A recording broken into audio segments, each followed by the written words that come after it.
You're listening to the Colts Blue Zone podcast with Mike Chappell and Dave Griffiths.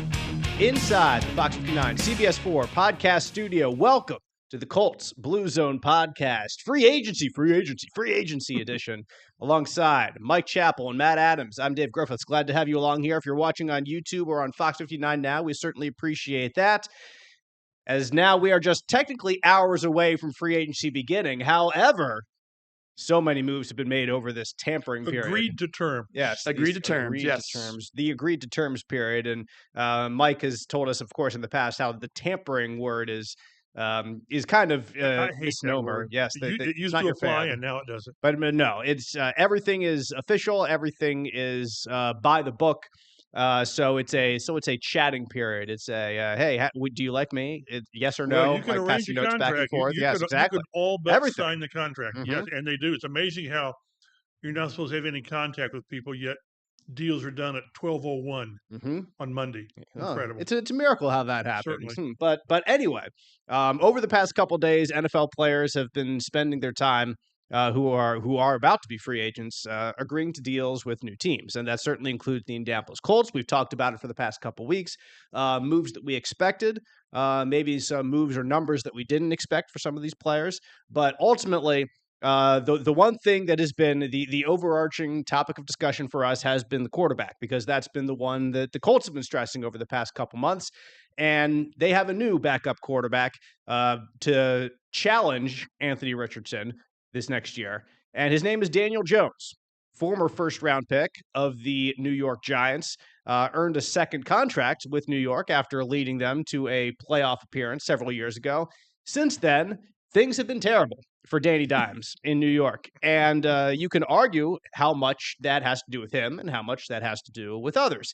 The Colts clearly have the opinion that a fair point of it has to do with his supporting cast there in New York, which admittedly was not good. It's a reason that they, as the a team, year they made the playoffs, Barkley rushed for like 1,300 yards. Yes, he did. So it helps. It's amazing when you get better help, what you can do. Yes, when you have a reasonable run game behind you, a more than capable run game behind you, and a all-world running back in Saquon Barkley behind you, and a better offensive line or better weapons at the time or whatever have you for him as a quarterback.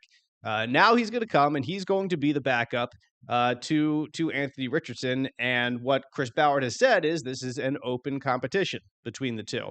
That he really wants it to be a challenging and not just hand the starting job over to the third-year quarterback who has less than one season of starts to his record in his 2 years. But it's going to be a battle between those two. Chap, how legitimate a challenge do you think Daniel Jones poses as a backup quarterback to Anthony Richardson as the starter? Well, first of all, the $14 million tells you the Colts wanted real competition. And I think that it will be open competition, but I also believe that whenever this thing begins, they report April 21st, and then things begin, and then you slowly work your way in. Richardson has to open with an edge, whether it's 60-40 or whatever. He's the incumbent. He's been in the system for 2 years, and he's the player that you've invested 2 years in the fourth pick in the draft and the $33 million rookie contract in. So at least in your mind, he has to have an edge. He has to start out. Somebody has to take the first snap in the first practice, and it's got to be Richardson. Right. But if this is going to work, which I'm still skeptical, I am and I have been and I will be, but it has to be open. Like I've said before, we're going to watch OTAs, we're going to watch training camp, and I realize it's 7-on-7, 11-on-11 without serious defense. We'll see who's playing better. I go back to the rookie year when Minshew and Richardson played, and I don't know that either player really distinguished himself, but Richardson did not. AR was not the clear starter, but it has to be open. Or what are you doing? The locker room knows who's playing better, who merits it. So it's got to be open. And I've said from the start that, and especially now with Jones, if Richardson can't beat out Daniel Jones, then they totally missed on the pick because he has to for so many reasons, and how this team's going to have to reset big time if Richardson's not the guy. And even if Daniel Jones comes in and takes them 12-5 and they win the South, it's going to be really curious how they move forward because Richardson can't be here if Daniel Jones is your starter at the end of the year. The line from the movie Moneyball was, "It's not about the money; it's about what the money says." Right. And that's the first Yes. thing you brought up in describing this scenario, that a $14 million deal for a backup quarterback is a hefty price tag. Now, one thing I'll say, somebody put it on social media, it's crazy that your backup quarterback is earning more than your starting quarterback. He's on his rookie contract. For a rookie deal, yeah, that's not totally and let's not forget that he got $33.9 million guaranteed. So it's not like he's, in the corner of Keystone and 65 with a I need help sign. It's not even Brock Purdy making like $200,000 if nothing a year. changes, how about Atlanta with Kirk Cousins earning whatever it is, $44 million as Penix backup? So to me, that's a non-issue. We can argue whether they overpaid for Daniel Jones, and my answer is no. If you're going to bring in serious competition, you were going to pay for, if not him, look what Justin Fields got with the Jets. Now, you weren't going to pay that. Right. You weren't going to pay Sam Darnold money that he got. So you were going to pay $10 million minimum. So I'm not all that upset with the contract. I'll post something later in the day, and my take on the quarterback position is what this is going to be is the overarching storyline throughout the year, the offseason, training camp, and the season. Whenever somebody wins the competition, it's still going to be, what about the backup guy, especially if it's Richardson? So, but this is one that the team has created, more so than that Richardson created, by not staying on the field and by being incredibly inconsistent as a passer. So this is what we've got, and from now until January, the overarching story is going to be the quarterback. And he's 64.1 career completion percentage for Daniel Jones. Oh, you take that, wouldn't you? It's a whole lot more than 47 last year, isn't it, Matt? And that's what Colts fans want to see. Like, they want to see, like, well, more than just completing passes, but that's got to be like a baseline. Let's complete some passes here. What's your baseline? I keep saying 55% or so. And that's such a low bar. See, mine would be 60, right? And that's not even. I mean, in today's NFL, that's not even. No, you're tremendous. Right. 64 is not even that great in today's NFL. It's really not. But it is a little bit better than Richardson's. We'll just say that. I'll just say that. Right. And Daniel Jones, as I mentioned before, did lead the Giants to the playoffs before. Got them a playoff win, in fact, in that year with Saquon Barkley having a good year, as he is known to do. And he earned a 4-year, $160 million contract, was a notable $40 million man there in New York. A lot of smoke and mirrors in that contract. Very much so. There were. Yes, there admittedly were. But his career record as a starter is 22 wins, 44 losses, and 1 tie. So he loses twice as much as he wins in his career. And of course, when Saquon left, or he doesn't have Saquon, those numbers were remarkably down. Which, again, you can expect that because the Giants were kind of built around him at the time and trying to build up their young rookie quarterback. So with that dynamic run game, so I'm not. It's not a harsh criticism of him. I don't intend it to say that, but it is at least a partial criticism to say that he couldn't lift the value of the rest of the team, anything significant. Chap's looking at his phone like something's going down. Again, we all get hung up on quarterback starting records. It's 22. What is it? 22, 44, and 1. Trevor Lawrence, 22 and 38. There you go. So so he's Trevor Lawrence-ish right now. Yeah, and who knows what he is really? Yeah. So I'm just saying, but it really comes down to, and what people point to, and I think it's very valid, is look at Sam Darnold. Look at Baker Mayfield. Look at Geno Smith. When guys who didn't make it initially, and then they found the right spot, and it worked. I think more times than not, it doesn't work on the redos, but there's pretty good history of guys that have flourished in second chances. There are guys, of course, like Marcus Mariota and Jameis Winston, or Mac Jones as of yet, in just 1 year in Jacksonville, that goes somewhere else and it doesn't work for them. But you're right. Like sometimes it works, and this offseason's really been a great example of that with Sam Darnold and Justin Fields Right. earning contracts from for a third or fourth, or however many teams Sam Darnold is on now. I don't know exactly. I know can't it's keep track. yeah, See, it was because he kind of hit a Yeah. couple there, like San Francisco, Carolina, before making it to Minnesota. I can't remember if there was any other team in there. No, and That might again, be it. are you confident if you're Seattle? I mean, they are because they are, but it was one really good year that ended awfully. What a unique situation Seattle's in. We don't have to spend too much Right. time on this, but spending 40 to 45 million on Geno Smith for like 2 years, or 35 to 40 million on Sam Darnold for 3 years, like what it seems to me like you're really splitting hairs there. But Well, that's the decision they made, Well, and it's a team that got rid of their two best receivers. right? right. Uh-huh. So, So what Jackson are Smith they and Jigba doing? is a pretty good player. Is it but win? Is it win now? I know. Yeah. Right. But is it win now? Is it transition? There's a lot of teams in very, difficult situations, and based on the quarterback. Yep. And DK Metcalf goes to Pittsburgh, prompting Ben Roethlisberger to come say that maybe he should come out of retirement, but he's like, nah, I don't have it anymore. So glad that he laid that out there. Right. That's not a real thing. But But as the new league years begin or approaching, they have no idea in Pittsburgh who their quarterback is. I believe there's nobody on the roster. Maybe not. No quarterback on the roster, which will change. It will by this evening. Mm-hmm. Of course. NFL, the new league year begins as we tape this podcast at like 1:00 ish. 4:00 ish. Well, 4:00 exactly is when the new league year begins, and every team has to be at or under the salary cap, and every team has been given their exact cap number, about like carryover from last year and all that stuff, so they know the number they have to hit at that time. And then all these moves become official. And then you can make more moves, of course. Free agency is not over by any stretch of the imagination. It continues.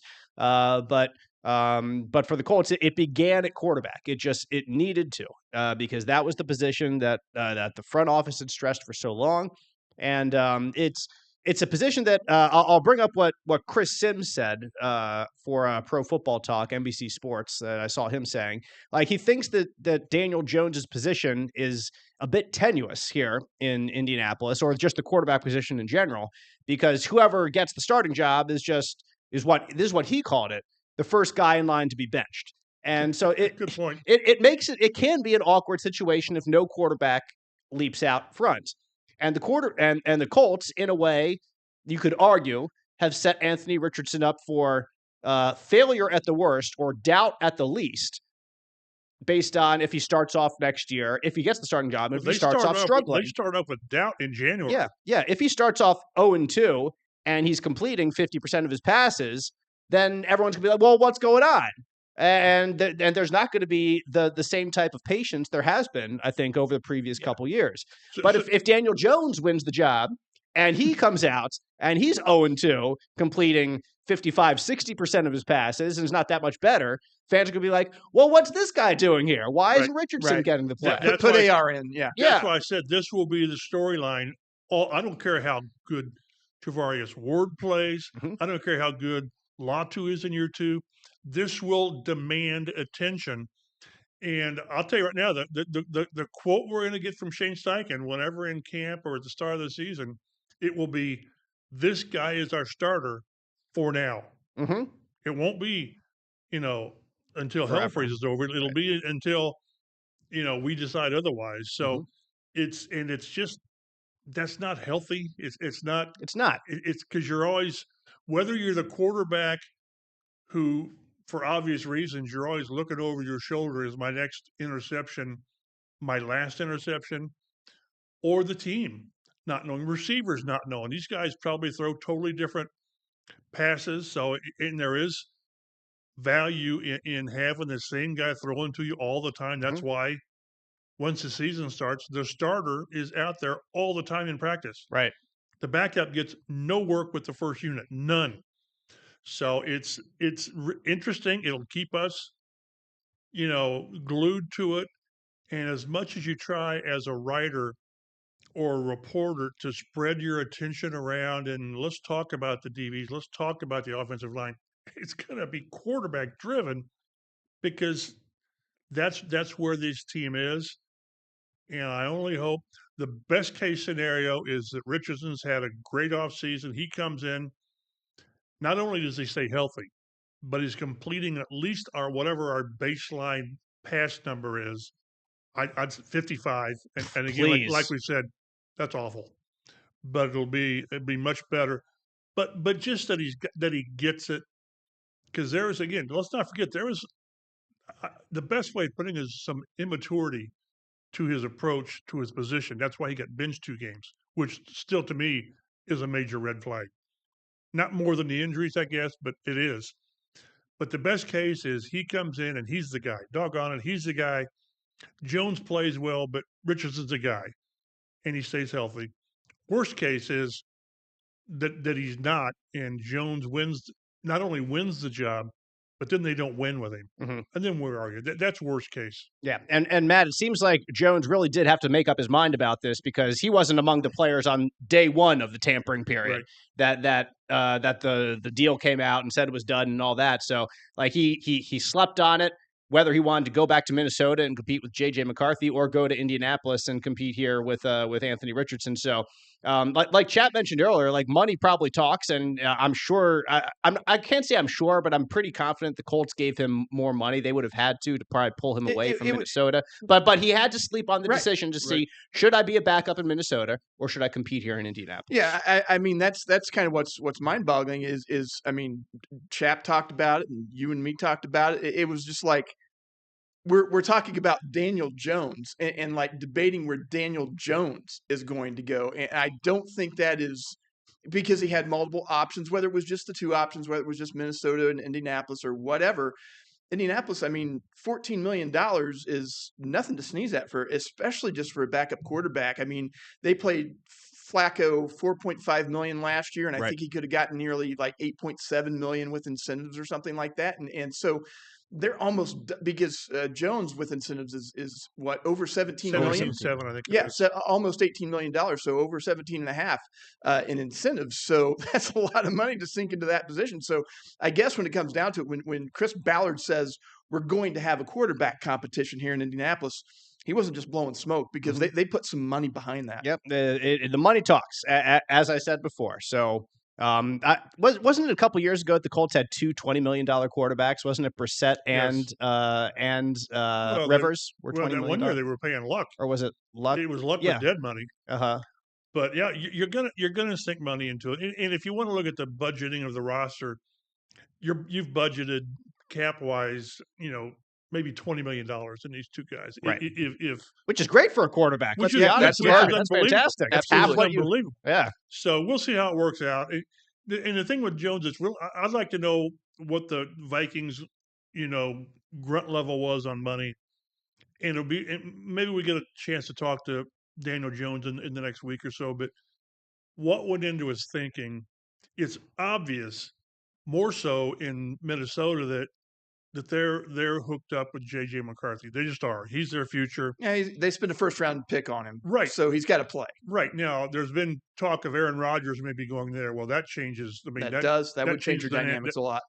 But for him to think he's got a better chance to come here and start by beating out Richardson, I think that has to be part of his thinking too. Although it's funny, for older time guys, George Young, the longtime GM of the Giants, said whenever a player says it's not about the money, it's about the money. So let's not slough off the fact that the Colts gave him $14 million with a chance of making almost $18 million. Mm-hmm. And he may have seen, a vulnerability there that not that he could exploit, but like he'll have he may feel like he has a genuine opportunity at the starting job here in Indianapolis. And if not as to beat out Richardson, the fact that Richardson hasn't stayed healthy. Right. Play. Right, yeah. Exactly. So at some point he's going to play. And one knock on Jones is he has not exactly been a paragon of health either. He would have played an entire season the year they made the playoffs, but they sat him in the last game of the regular season. But he's not played an entire season. And, of course, you got to put an asterisk by next year or last year as well because he asked for his release. He got it. He went to a different team. Started like half the season. Well, was it 10 games, whatever it was? Yeah, something like that. So, and again, for Jones, this is a great situation. Let's say that Richardson wins the starting job, and then he misses however many games. Yep, you get your chance. You get your chance, play well, and then going into next season, you can say, see, how I played with the Colts. I've still got it. I can be the guy. So he could get this could be the next step to a nice contract for Jones in 26. And for the Colts organizationally, like there are certain things that you cannot run with Joe Flacco that you can run Yes. with Anthony Richardson. And I don't think Daniel Jones is good as a deep ball thrower, has that big, huge arm that AR has, but he does have the mobility. And so you're not losing as much from your playbook Right. that you would have to do when you have Minshew or Flacco under center. In fact, Daniel Jones rushed for 91 yards against your Indianapolis Colts. Indeed, he did. In the very memorable, forgettable 2022 season. When the 38 to 10 was it? 38 to 10. Yes. He threw for 177 yards, 2 touchdowns, carried for 91 yards and 2 touchdowns. So a banner day for Daniel Jones. Maybe that's what stuck in their minds. Exactly. Dave. It's like, this guy can do this. If that's the case, Drew Lock would be here. Exactly. Oh my goodness. Let's not remember that too much. But plenty more on the quarterback coming in the future weeks. And of course, when we talk to Daniel Jones, I'm sure that'll be a prime topic here on our Colts Blue Zone podcast. Read all of Chap's work online, fox59.com, CBS4Indy.com, and you can follow us on Twitter at Colts Blue Zone as a team. The Colts did add a couple more players, and in fact, Chris Ballard coming through with what he promised to do is try to shake things up and bring in some more competition. Prior to this free agency, Chap, Chris Ballard had never spent more on an outside free agent than a $30 million contract. And that was which one away is Jonathan Jonathan very Hankins, first year. Yes. If you guys don't remember, and then they cut him after 2 years, I think, because they went to the 4-3. Right. Yes, instead of the 3-4. Yeah. And the only other one that approaches it, Xavier Rhodes, was he? Well, I can't remember what he made. Philip Rivers. Okay, yeah. Was 1 year, $25 million. Right. So they paid. Yeah. Right. But then we're quibbling over other guys. But no, these were the two. I was joking on social media.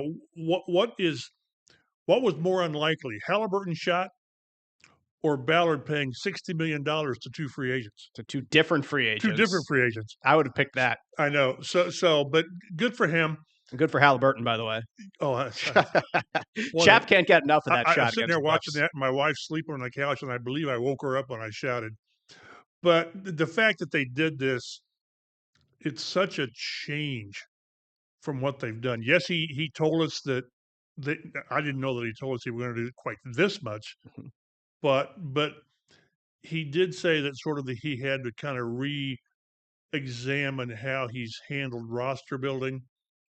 And this put substance to his words, because again, I've been saying since the offseason that the 3 priorities in my mind was a starting corner, a starting safety, and a backup quarterback. I mean, a legit backup quarterback. Right. And so I guess he's listening to me, although I was certainly not out on a big limb. fan of the Colts Blue Zone podcast, Chris Ballard. Listens every week. So again, I know I wasn't out on a limb here, but he immediately upgraded a really mediocre, and that's on a good day, secondary at the 2 positions that they had. And maybe they still draft a guy. They're still thin at safety, but now they're not forced into, boy, if there's a corner there at 14, we got to take him. Mm-hmm. They don't need to do that now. I'm not saying they won't, but the fact that he stepped up like this.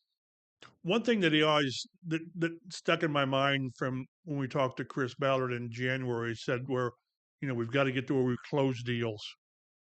Remember with Daniel Hunter, they didn't close the deal for whatever reason. Maybe throwing $2 more million at him would have worked. I don't know, but they closed the deal, and they closed the deal on Daniel Jones. The Vikings were very much in it, but then the Colts made it. They made the offer that he couldn't refuse. So we'll see if it works out.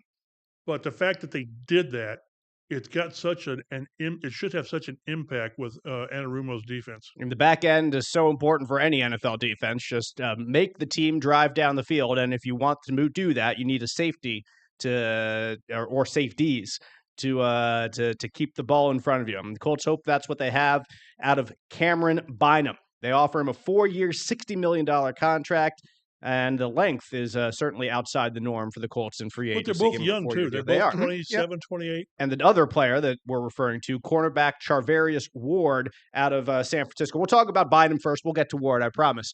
But since Bynum was the first one to be announced, To be agreed upon. to be agreed upon, exactly. We'll focus there first. And the Minnesota theme goes. But last year it was the Eagles we were talking about way too much, and now we got to talk about the Vikings way too much because Daniel Jones comes over from Minnesota, Cameron Bynum coming over from Minnesota, and we'll get to Minnesota a little bit more later in the podcast. More Minnesota too. ahead. Exactly.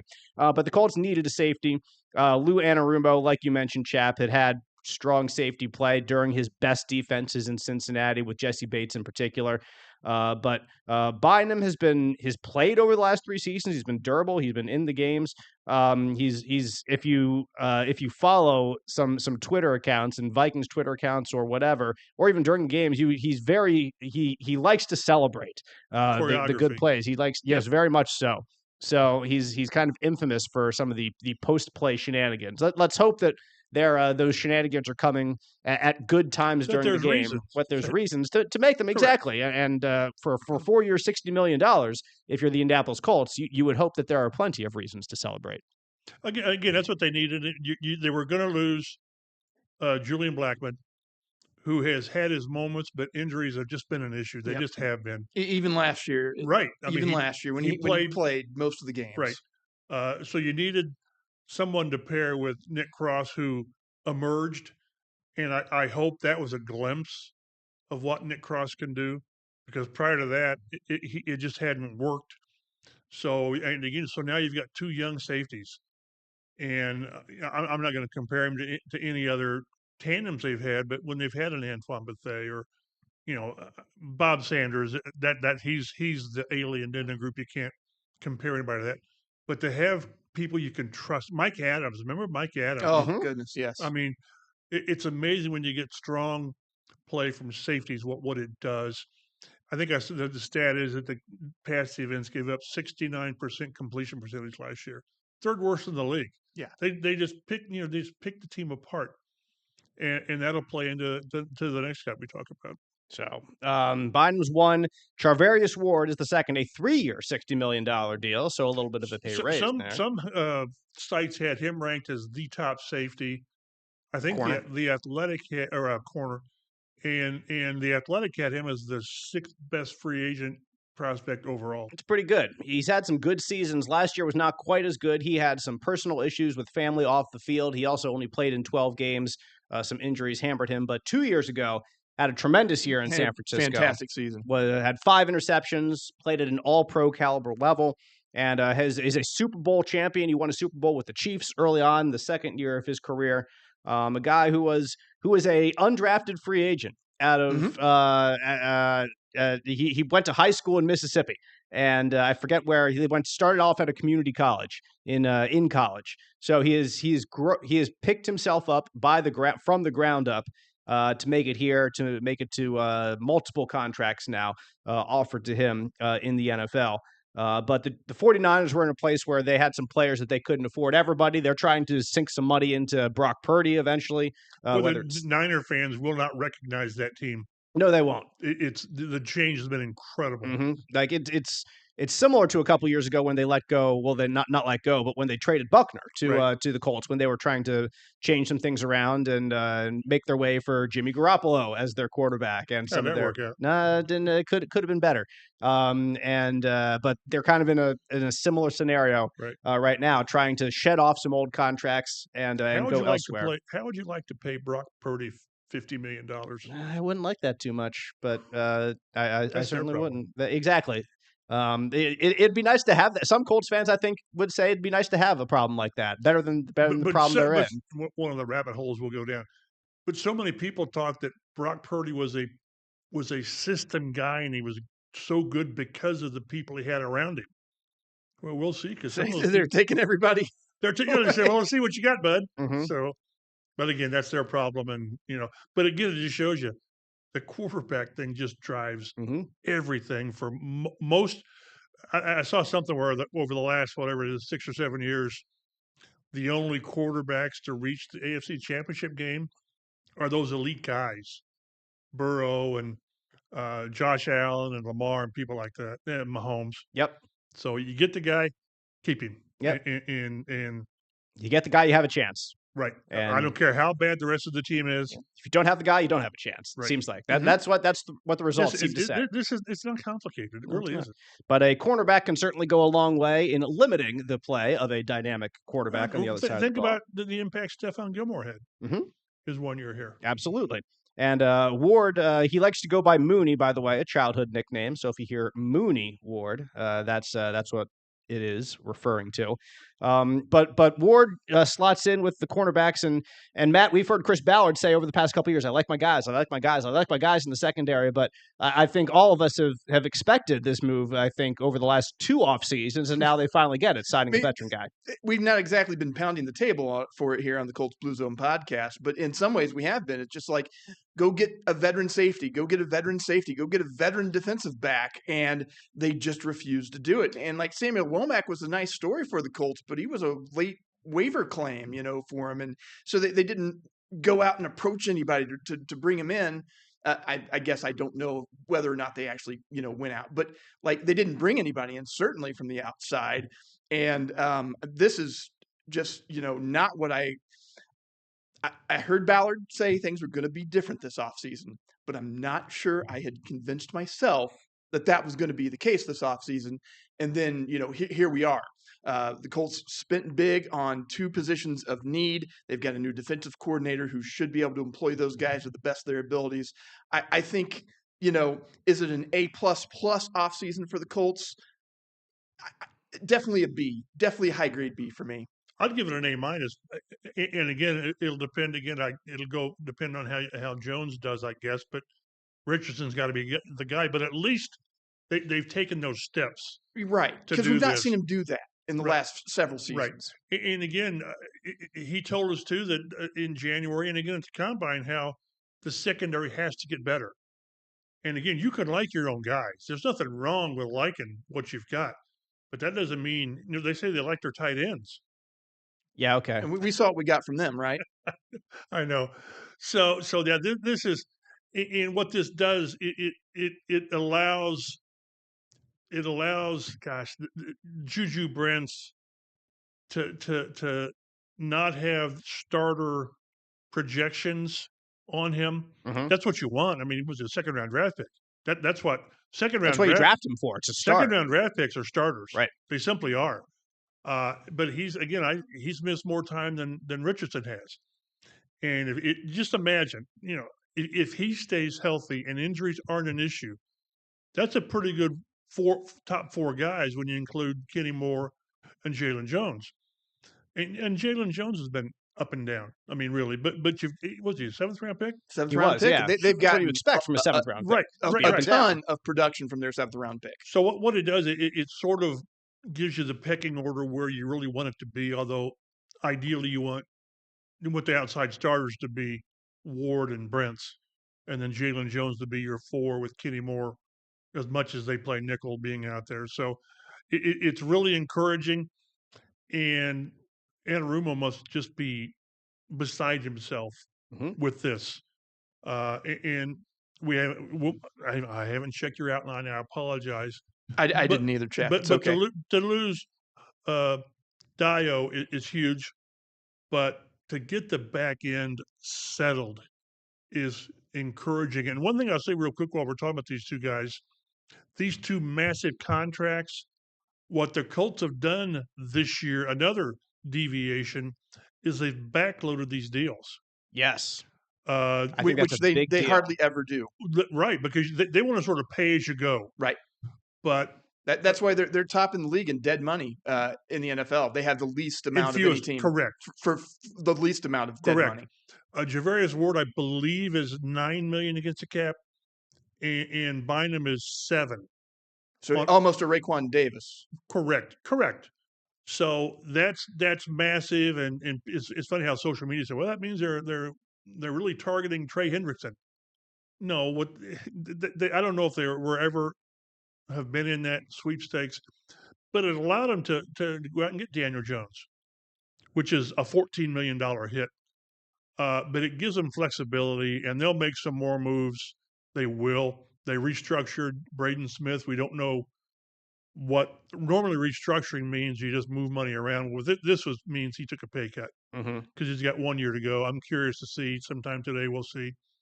What the impact is for that. Right. Yeah. But the fact that they backloaded these contracts shows you that they wanted more flexibility now. So we'll see what that translates into in the next week or month. I really look forward to seeing the cornerbacks compete, or the safeties, or just the secondary in general this year. Like, if we can pull our attention away from quarterback every once in a while, we'll probably look at the secondary. And Bynum wasn't necessarily the top safety that was out there, but he's a very, like, he was one of the top safeties, but maybe not number one or number Who was two. one? Was it the safety from Miami, Holland? Javon Holland, maybe. And Bynum got a much better contract. Well, it was one's 3 years and 1 4 years, so probably similar. So they, from talking to people at the Colts, they targeted these two guys. These were their two guys they wanted, and probably Daniel Jones as well. For people, we'll go back to the quarterback. People who didn't want Jones, you wanted Jameis Winston? I mean, really? Marcus Mariota, Gardner Minshew. You want to go? I mean, hey, Gardner. That's where you were going to be. But run it back. What they've done, that would have been vintage Chris Ballard team. Run it back. That would have been. How would that have been accepted? Oh, people would have rioted. No offense to Gardner, but people would have rioted. Fortunately, they're not. But again, I think with these secondary moves were huge, and hopefully this gives that defense. If you can get Latu to take that next step and you get something from the front, this could be I'm not saying an elite defense at all, but one that's competitive and it's not going to give up those 15-play drives or the deep shots that just can break a defense's back. Say maybe, I was going to say maybe a defense that can get a team off the field on 3rd and 7 consistently, because and not give up nearly 70% of their passes, completions. You're watching the Colts Blue Zone podcast on Fox 59 now.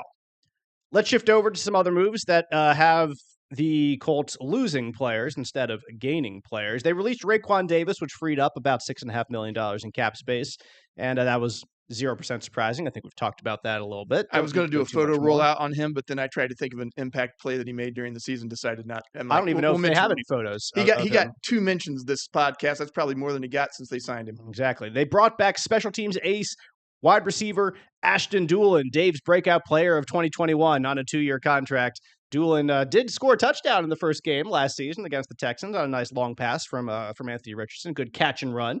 So he is still dynamic there in the if he gets his opportunities, few and far between on offense, but certainly known more so, Chap, for his acumen on special teams. And if you watch special teams, he puts on a gunning clinic of probably about 3 or 4 times a game. They've had these guys going back to George Odom, probably. And there was somebody, Sergio Brown, maybe before that. Sergio Brown, yeah. And Pascal. So, this contract reflects special teams play. It's not a great contract in the NFL world, but it's a good contract. And we'll talk about them too. They bring back Penner and Wesley French. As much as the top end players are huge, this is a league that rewards and it's driven by difference makers. But you've got to have those guys who give you depth that you can trust and that play special teams. And as we've seen in the past, Doolin can do things on offense. He can give you spot play. Now, over a stretch, it's not going to work. Right. But it's like when Zach Pascal came in on offense. Right. You love him for a little bit. Right. I don't want him to be my third guy, but he's pretty doggone good as a fourth guy. So good signing. Good for Doolin. He's been through some stuff. I think he missed, was it 2 years ago with a knee, I believe it was. Preseason injury. So good for him. There is a place on rosters, not too many. There's a place on rosters for special teams players. There just are. I hope when we get to the end of the day that they've re-signed Grant Stewart. There's a place on rosters for those guys. You got to have those guys that do the dirty work, and he's one of the best in the league at it. You also need reliable players on the offensive line as backups, veterans who know the system, know the drill, know what's expected of them when they go in. So if you have to fill in the play in the front does not completely break down, because that's what happens. If that happens, I should say, if that happens, then the whole offense struggles. Right. But Wesley French, Danny Pinter, both re-signed. They're going to get that veteran presence, and you needed both of them to come back because of the players who are now gone. We'll start with Ryan Kelly, who has always said that he wanted to keep playing football. And the Colts were not giving him the contract last year that he would have loved to have to stay here in Indianapolis. But he signs a 2-year, $18 million deal with the Minnesota Vikings. And so our back to Minnesota we go. Ryan Kelly signs with the Vikings, and in fact, Will Fries as well signs with the Vikings. Carpool. Exactly. Let's just head up to Minneapolis together. But a 5-year, $88 million deal for our boy Will Fries. I saw those numbers and I was like, "Are you kidding me?" Yeah, no question why he's not in Indianapolis. No doubt about it. I really believe they tried to make an offer, an attempt to do it.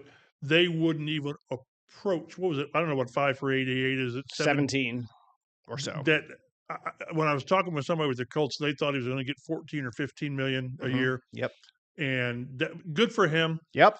I wouldn't have invested that kind of. That's almost Quentin Nelson money. It's getting there. Yeah. He's like Quentin was $20 million a year. Right. So you can't do that. I saw somebody said, well, if the Colts re-sign Will Fries, they'll have the highest paid guard tandem in the league. I thought, good for us. What? That's not something to push for. It's just not. I go back to please, all the guards out there, please don't send me hate mail. But I go back to Howard Mudd, where you can find guards. You can just find guards. Get you two stud tackles that Howard Mudd always had, always. And he had Jeff Saturday at center, and doggone it, he found guards. There's 5 or 6 that were quality players, but you don't build around guards.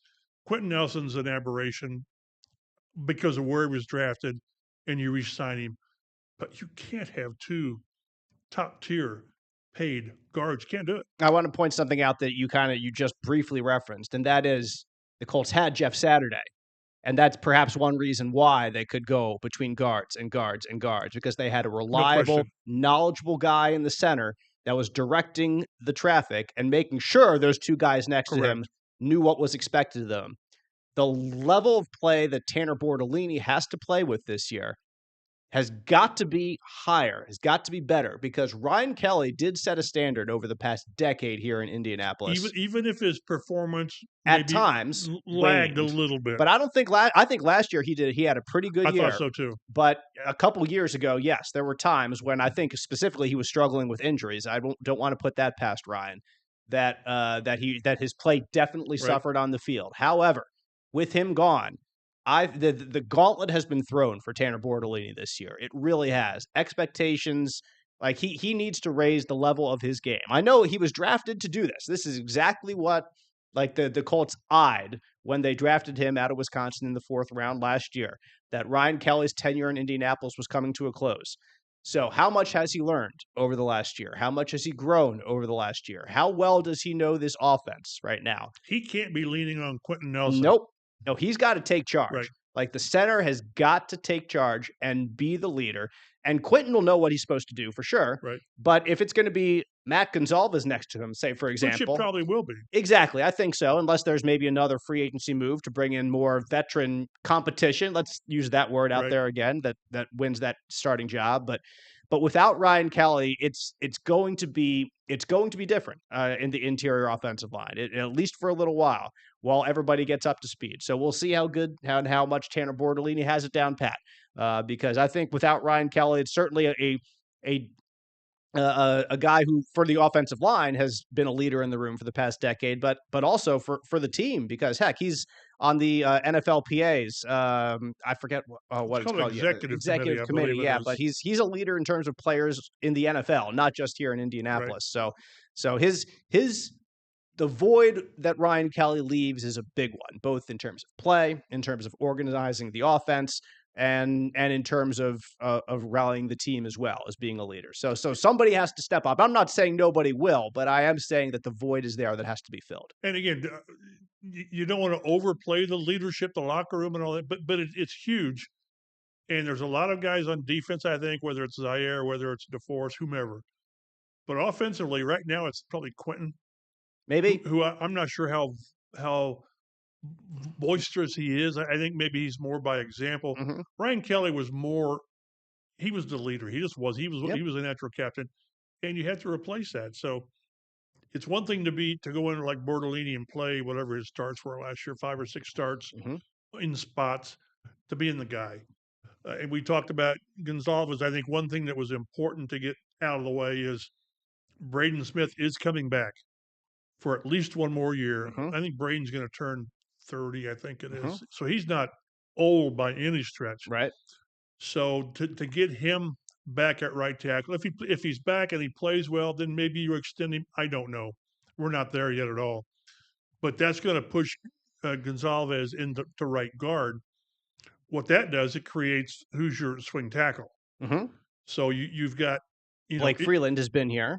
Yeah, they showed last year they don't have much trust. They in jumped. him, Yeah, but- they jumped Gonzalez right over him. Right. So Yep. Right. So, but I think the fact that Braden Smith primarily and most importantly is at a good place in his life, because dealing with personal issues, we have no idea what it was. I don't think we'll ever learn what that was. It's none of our business. Unless he decides to Right. share with us. And he might. We'll see. But the fact that he wants to play again, and the Colts are willing, are more than willing, because he was a good player, to bring him back again. As I mentioned, I'm curious how much of a pay cut he took, Mhm. because he had to. So, but it does give them, they're not replacing 3 starters on offense. They're replacing 2, and that's huge. 2's still big, but 3 would have been massive. Right. Yeah, I agree. So the offensive line definitely entering a different era this year. And we'll see just how steady this era of this offensive line can be. Another Colts departure is Dayo Odangbo. You mentioned it earlier, Chap. The Chris Ballard said at the Combine that Dayo had done everything they had hoped for him, right? He's what we thought he would be. Yep. He's getting to be what we thought he would be. And he's everything the Chicago Bears wanted, giving him a 3-year, $48 million deal. So $16 million a year for a guy who's been a primary backup for his career. And his career high is 8 sacks, I believe it was, 2 years I think ago. it was in 2023 this year. And then just last year. only had 3 sacks this past year. So like his physical tools are obvious. And he's 26. He's 26 He's years young, old. He's yeah. a young buck. And I 48 million on that. That's maybe what defensive linemen go for now. Right. So like if you wanted to sign him, that's kind of the number that I would have expected, like $15 million or so. So I think they probably knew more kind of what the number was going to be for Odangbo than maybe they did for Fries. yeah, I agree. And if his departure says anything to me, I think like it gives them more likely to keep Samson Ebukam, which I think that's where the writing on the wall is right we now. sort of got that indication. I did from the Combine, Yeah. where I think Ballard said, "I'm looking forward to having him back." Right. Which, and again, they have to have some confidence that he'll make a quicker recovery from an Achilles than maybe a lot of guys do. Than some other guys have that we have seen in person. Mhm. Yes, a left tackle most specifically. Mm-hmm. So, and then I think they're hoping that Latu again elevates his game, and then if that's the case, then you're in pretty good shape. Mm-hmm. Definitely big year for Latu. Big expectation year, I should say. Not saying it's going to be a big year. It might be. Hopefully, it is. But they're still going to need a third pass rusher. Yep. And I'm not sure I don't know that he's on the roster. Uh-huh. I don't know who you'd look at the roster and say, yeah, this guy, we can bring him in the nickel and really help. Because that's one thing that Odangbo did. He could play in, he could play tackle, he could play, They lost both the guys, like him and Tyquan Lewis, Right. who've been like swing guys, can go Right. inside and outside. So to not have that versatility, that's going to be also a different era of they're defensive going to line. need Tyquan to bounce back from what I thought was a down year for him. Yeah. But they need a third pass rusher, and we'll see. They're just hard to find. It's just hard to find guys out there. Who's he got the big contract? Harold Landry got a big contract Patriots? from Mike Vrabel. Yep. So those guys are just, when you have a guy at the end of the year, you say he got 8 sacks for us. or that's the guy they need to find who can come in and play rotational and get you 7 or 8 sacks and be a force. The Colts do have more free agents who will officially become free agents at 4 o'clock today as we tape this podcast Wednesday. Tight end Mo Alley Cox, safety Julian Blackman, defensive tackle Taven Bryan, quarterback Sam Ellinger and Joe Flacco, offensive line Mark Kowinski, tight end Kylan Granson, safety / linebacker Ronnie Harrison Jr., running back Trey Sermon, linebacker EJ Speed, and Grant Stewart, wide receiver Julian Winfrey. Out of all those players, Chap, who are the most likely you think return here if they go out and see that maybe they're more valuable here than they are elsewhere? You mentioned Grant Stewart earlier. Beyond that, I just not a ton that are obvious to you. No, I just you need better.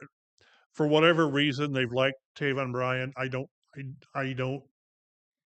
Maybe they would like him more if they played him in his natural position. Well, maybe the fact that they cut Raekwon Davis. But no, I would bring back Grant Stewart. One, he's not going to cost you a bunch, right? And he's that special teams guy that was it one game he played.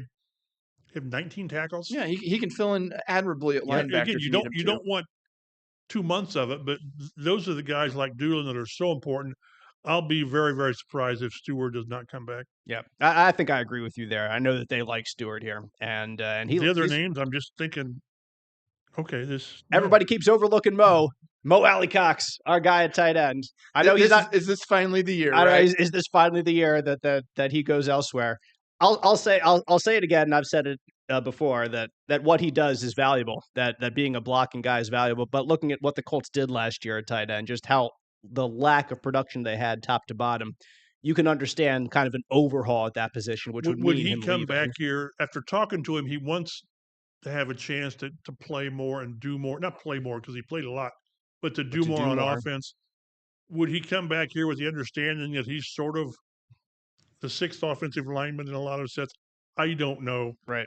I'm just thinking they're going to totally reset that tight end room with the exception of Will Mallory and maybe Jelani Woods. So I think Drew Ogletree still has a year left on his rookie year too. Like he and Jelani. I'm sorry. I meant Drew Ogletree. Okay. Not Jelani. Get those two guys mixed up. Yeah, because Jelani, we have no idea really what Jelani is going to do. But I think we're going to, in a couple of years, we'll remember that Mo Alley Cox was a great story and a very good player who the Colts saw the best of. Yeah, they got the most out of him that they could get. Mo will continue to play. I just don't think it's here. Matt makes a note down here before we wrap things up. Do you think that the Colts have any chance or make a real play for Trey Hendrickson at all in terms of making a deal and getting him here to join Lou Anarumo, his former defensive coordinator? I would care less what the draft pick compensation was. Third round pick. I don't care. If you can get him for a third round pick, do it. But are you going to pay a 31-year-old pass rusher $30 million a year? $30 million a year? Yeah, and since they backloaded those other contracts, that to me also makes it harder to do an extension. But then you can also play with that. But you can do that. That gives you some flexibility to do that. And again, they've got 3 or 4 players they could go to and create some pretty significant. That's true. You could go to DeForest, you could go to Quentin, Michael Pittman, Taylor. There's 4 or 5 guys that you can create $20 or $30 million in a heartbeat. And then you've got enough to give the pass rusher an extension if you wanted to. If you want to give him, and again, his play's not declining. He led the league in sacks last year. 17 and a half. Right. The Browns just gave Myles Garrett $40 million a year as an edge rusher. And that's kind of Hendrickson's he doesn't necessarily want to leave Cincinnati because he hates it, but he's seen these contracts that Max Crosby's getting. He's seen the contracts that Myles Garrett's getting. He's like, guys, I led the league in sacks. Don't you think I should be getting some of that money too? I wonder what his market is in terms of money. Is it 30? Is it? I don't know. It's got to be over. It's got to be north of 30.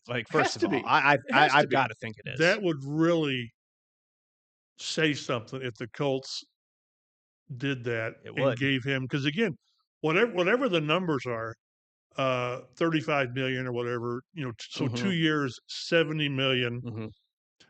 You'd have to give him $40 or $50 million guaranteed. That's real. That's not monopoly money. That's real money. I just don't think I don't think they'll do it. But boy, that you had him to that front four with DeForest and those guys. And then you would be like, holy crap, Chris Ballard, what pod person has replaced you? Right. Yeah. This is my last thought for today. If you spend all that money in free agency and it's all on the defensive side of the ball, Daniel Jones as well. But if it's all safety, corner, defensive you're line, talking about $120 million on if the there's defensive no side. starter dynamic player that you want to help your young quarterback succeed, that's what the draft. What are you doing? That's what the draft will do. Yeah, okay. I'm saying. I know that's what they would do in that scenario. If I understand what you're saying, but the only other thing they would have done in your scenario is to go after a DK Metcalf. Okay. You're like, okay. I mean, I think they believe first that's really what kind of a contract did he get? He got 30 a year, something like that. Yeah, it was a big deal. Yeah, I think they believe that adding one of those tight ends will make a big difference. Not the difference that you're talking about. Right. No, you're right. Mm-hmm. You're right. Boy, that would have really at that position, that would have been so. Who the hell's what you do with Chris Ballard and who are you? Mm-hmm. But yeah, I'll give you that. That would have been an over the top move. But I understand what you're saying. Yep. So we'll see what happens over the next week. Of course, like I said, free agency is just beginning. There's a lot of players, a lot of good players out there. And the Colts are going to need a backup running back for sure. We haven't talked about that much at all, but Jonathan Taylor's not going to be the only one running the ball. And it's not just going to be a rookie, I think, that they bring in behind them. I think it's going to be a veteran. He average was at 22.1 carries a game, 23. There's a lot. It was the most since Edgerrin James in like 2005 for this team. They want somebody else to take some of those carries. But, I mean, they're still going to give him the ball all the time because he is their best offensive player. So they're not going to completely take that away from him. They're not done yet, but they're better. Yep. They're better today than they were. They certainly are. In January. I agree. And they'll be getting better, hopefully, over the next couple weeks. And as free agents, Metcalf, huh? DK Metcalf would have been really, really, really interesting to me. But anyway, we do appreciate listening to the Colts Blue Zone podcast and watching us as well on Fox 59 now and on YouTube too. Follow us on Twitter. Matt Adams is at Statomatty. Mike Chappell is at mchappell51. I'm Dave Griffiths at DaveG_sports. We'll see you next week on the Colts Blue Zone podcast.